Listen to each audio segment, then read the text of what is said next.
Olá, eu sou Gabriel Gaspar e hoje eu vou falar um pouquinho sobre funções racionais e irracionais no nosso curso de cálculo aplicado à computação. Bom, na última aula nós vimos que os polinômios são funções supercomportadas, contínuas e sem surpresas, mas hoje o cenário muda completamente.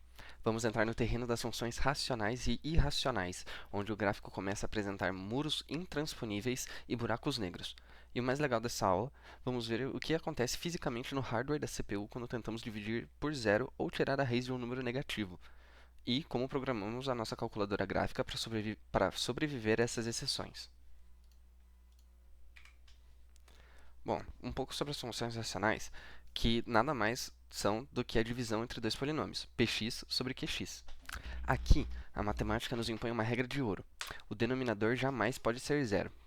Quando o valor de x faz com que q de x chegue incrivelmente perto de zero, nós geramos as chamadas assíntotas verticais, pontos onde a função explode para o infinito, positivo ou negativo. Se a nossa engine gráfica tenta desenhar isso de uma forma ingênua, ligando os pontos sequencialmente, ela vai criar uma linha vertical fantasma cruzando a tela de cima a baixo ao passar pela assíntota. O nosso desafio aqui é ensinar o computador a identificar esse limite e interromper o desenho no momento certo. Agora um pouco sobre as funções irracionais, que a gente entra no mundo das raízes, onde a variável independente está debaixo do radical. Se o índice n dessa raiz for ímpar, tudo bem, a função aceita qualquer número. Mas se o índice for par, como na clássica raiz quadrada, o radicando não pode ser negativo. Matematicamente, o gráfico simplesmente deixa de existir para valores menores que zero. E o que o computador faz quando jogamos um número negativo na raiz?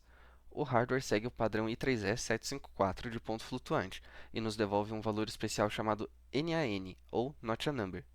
Se esse Not a Number for jogado direto para a pipeline da GPU, o gráfico quebra ou desaparece, e é necessário tratar isso. E como nós resolvemos isso na nossa calculadora gráfica? Com lógica de programação pura. Seguindo o exemplo no slide para a função racional, nós não esperamos o zero exato acontecer, por conta da imprecisão do ponto flutuante. Nós usamos uma margem chamada epsilon. Se a distância para o zero for menor que 10 elevado a menos 9, nós marcamos o ponto como inválido. Já na função irracional, nós usamos a função std_is_none para capturar aquele none da CPU, o not a number, imediatamente. Se o ponto for inválido por divisão por zero ou por raiz negativa, o nosso algoritmo de plotagem interrompe a linha atual e só abre um novo segmento quando encontrar o próximo ponto válido. É assim que evitamos linhas fantasmas e crachamentos. Agora, na conclusão, na prática, o segredo é perceber que, apesar de todos esses pormenores, as funções racionais e irracionais não são assustadoras. Elas só possuem regras bem definidas. No papel, você chama essas regras de restrição de domínio. Na computação, nós traduzimos essas restrições em estruturas condicionais.